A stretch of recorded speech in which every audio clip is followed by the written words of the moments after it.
అదేవిధంగా ప్రతిసారి ఢిల్లీకి ముఖ్యమంత్రి కానీ మంత్రులు కానీ పర్యటనకి వెళ్ళాలనుకున్నప్పుడల్లా మీడియా మిత్రులు మంత్రివర్గ సమావేశం, అధిష్టానంతో చర్చలు, అయిపోయింది మంత్రివర్గం, శాఖలు బంద్ చేయడం, శాఖలలో కూడా మళ్ళా ఎవరికి ఏది ఇవ్వాలనో అన్నిటినీ మీరే నిర్ణయిస్తున్నారు. ఈ ఢిల్లీ పర్యటన ఓం బిర్లా లోక్సభ స్పీకర్ గారి కూతురు యొక్క వివాహ కార్యక్రమం ఉన్నది.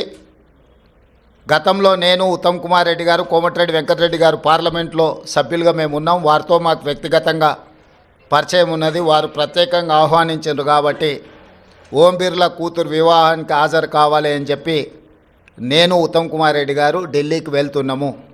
ఈ పర్యటనకు రాజకీయ ప్రాధాన్యత లేదు. ఈరోజు సాయంత్రం వివాహ కార్యక్రమంలో పాల్గొని రేపు తెలంగాణకు సంబంధించిన లోక్సభ, రాజ్యసభ సభ్యులతో ఒక సమావేశాన్ని ఏర్పాటు చేసి రాష్ట్ర ప్రభుత్వానికి రావాల్సిన నిధులు, ఇవ్వవలసిన అనుమతుల మీద కేంద్ర ప్రభుత్వంలో మంత్రులను, ప్రధానమంత్రితో సహా లోక్సభలో ప్రస్తావించడానికి అవసరమైన విషయాలను వాళ్ళతో చర్చించి వాళ్ళకు కొన్ని సూచనలు చేసి దానికి సంబంధించిన లేఖలు మా పార్లమెంట్ సభ్యులందరికీ కూడా ఇచ్చి పార్లమెంట్లో ప్రస్తావించడానికి అవసరమైన సమాచారాన్ని వాళ్ళకి ఇవ్వడం ద్వారా తెలంగాణ రాష్ట్ర ప్రజల యొక్క ప్రయోజనాలను, రాష్ట్రానికి రావాల్సిన నిధులను, అనుమతులను రాబట్టుకోవడానికి ఒక కార్యాచరణ రేపు నిర్ణయించుకుంటాము. అదే కాకుండా ప్రధానంగా ఎయిర్పోర్ట్స్ విషయంలో, మెట్రో రైలు విషయంలో, అదేవిధంగా నీటి కేటాయింపుల విషయంలో ఇట్లా ప్రధానమైన అంశాలు కేంద్ర ప్రభుత్వం దగ్గర దీర్ఘకాలికంగా వాయిదా పడుతూ వస్తున్నాయి. రేపు ఎవరైనా మంత్రులు అందుబాటులో ఉంటే అది డిఫెన్స్ కావచ్చు, అర్బన్ డెవలప్మెంట్ కావచ్చు, జలశక్తి కావచ్చు, ఎయిర్పోర్ట్ అథారిటీ రిలేటెడ్ ఇష్యూస్ కావచ్చు, మంత్రులు ఎవరైనా ఉంటే రేపు అపాయింట్మెంట్స్ ఒకవేళ దొరికితే అందుబాటులో ఉన్న ఎంపీలు, అందుబాటులో ఉన్న మంత్రులము ఆయా కేంద్ర మంత్రులను కలిసి రాష్ట్రానికి రావాల్సిన నిధులను, అనుమతులను రాబట్టుకోవడానికి ప్రయత్నం చేస్తాము. ఈ ఢిల్లీ పర్యటన ఇంతే. కొంతమంది హరాజ్ పాట పాడినట్టు 26సారి, 27సారి, 28సారి అని ఇట్లా హరాజ్ పాటలు పాడుతున్నారు. వాళ్ళలాగా పైరవీల కోసమో, కాళ్ళు పట్టుకోవడానికో, కేసులను ఎత్తేయించుకోవడానికో, మోడీ ముందు మొక్కలిల్లడానికో ఢిల్లీకి వెళ్ళడం లేదు.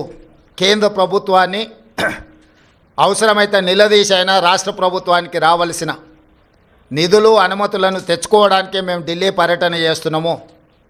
ఎవరి కాల్లో పట్టుకోవడానికో, కేసుల నుంచి తప్పించుకోవడానికో, గవర్నర్ నుంచి అనుమతి ఇవ్వకుండా ఆపుకోవడానికో మా ప్రయత్నం కాదు. వాళ్ళకి నేను సూచన చేస్తున్నా, మీరు 10 సంవత్సరాలు నిర్లక్ష్యం చేయడం వల్ల రాష్ట్రానికి తీరని అన్యాయం జరిగింది.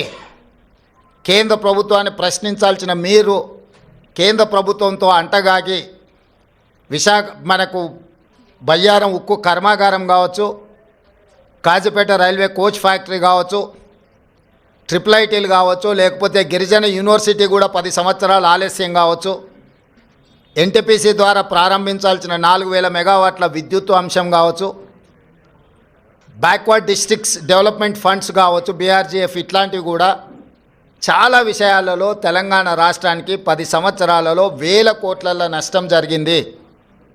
అది మన హక్కు, ఎవరి దయనో కాదు. మన హక్కుల కోసం మనం ఢిల్లీలో పర్యటించాలి, కేంద్ర ప్రభుత్వాన్ని కలవాలి, కేంద్ర ప్రభుత్వం నుంచి నిధులు తెచ్చుకోవాలి. ఇది భారతీయ జనతా పార్టీ ట్రెజరీ నుంచి ఇవ్వడం లేదు, కేంద్ర ప్రభుత్వ ట్రెజరీ నుంచి ఇవ్వాల్సి ఉంది. ఇది ఫెడరల్ స్ట్రక్చర్ ఉన్న ప్రభుత్వము, యూనియన్ ఆఫ్ స్టేట్స్.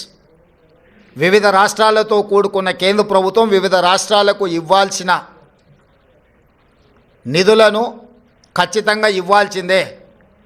రాజకీయ పక్షపాత వైఖరితోనే నిర్లక్ష్యం వహించినా, లేకపోతే అన్యాయం చేసినా ప్రస్తావించడానికి పర్యటన చేయాలి. మన అంశాలను వాళ్ళ దృష్టికి తీసుకెళ్లకుండా రాష్ట్రానికి నిధులు వస్తాయనో, అనుమతులు వస్తాయనో ఫామ్ హౌస్లో పండుకుంటే రాష్ట్ర ప్రజలకు ప్రయోజనం ఉండదు.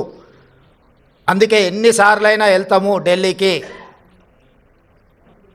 తప్పకుండా ఢిల్లీ నుంచి రాబట్టుకోవాల్సిన నిధులను అన్నిటినీ రాబట్టుకుంటాము. అప్పుడే తెలంగాణ రాష్ట్రం అభివృద్ధి జరుగుతుంది. తెలంగాణ రాష్ట్ర హక్కులను మనం కాపాడిన వాళ్ళం అవుతాము. మీ కడుపు మంట మాకు తెలుసు, మీ దుఃఖము మాకు తెలుసు. మీ కడుపు మంట కోసమో మీ దుఃఖం కోసమో మీరు పెడుతున్న కాకి గోలను మేము పట్టించుకోము. మీలాంటి వాళ్ళను అలా అరుస్తుంటే మాకు ఒక రకంగా ఉత్సాహం వస్తుంది. ఎందుకు అని అంటే మీ బాధ మీ దుఃఖం చూస్తుంటే మా కార్యకర్తలు సంతోషపడతారు. 10 సంవత్సరాలు మా కార్యకర్తల్ని వేధించుక తిని అక్రమ కేసులు పెట్టి ఈరోజు మీరు పడుతున్న క్షోభను చూస్తే, తెలంగాణ రాష్ట్రం అభివృద్ధి ఎక్కడ జరుగుతుందో అని అడ్డం పడేదాన్ని చూస్తే అప్పుడప్పుడు కోపం కూడా వస్తుంది. కానీ ఇవన్నిటిని ప్రదర్శించాల్సిన సమయం కాదు. ఏకాగ్రతతో కార్యదీక్షతతో తెలంగాణ రాష్ట్రాన్ని అభివృద్ధి పదం వైపు నడిపించే బాధ్యత తెలంగాణ ప్రజలు మాకు ఇచ్చిండ్రు. ఆ దిశగా మేము ముందుకు వెళ్తామని చెప్పి తెలియజేస్తున్నాం.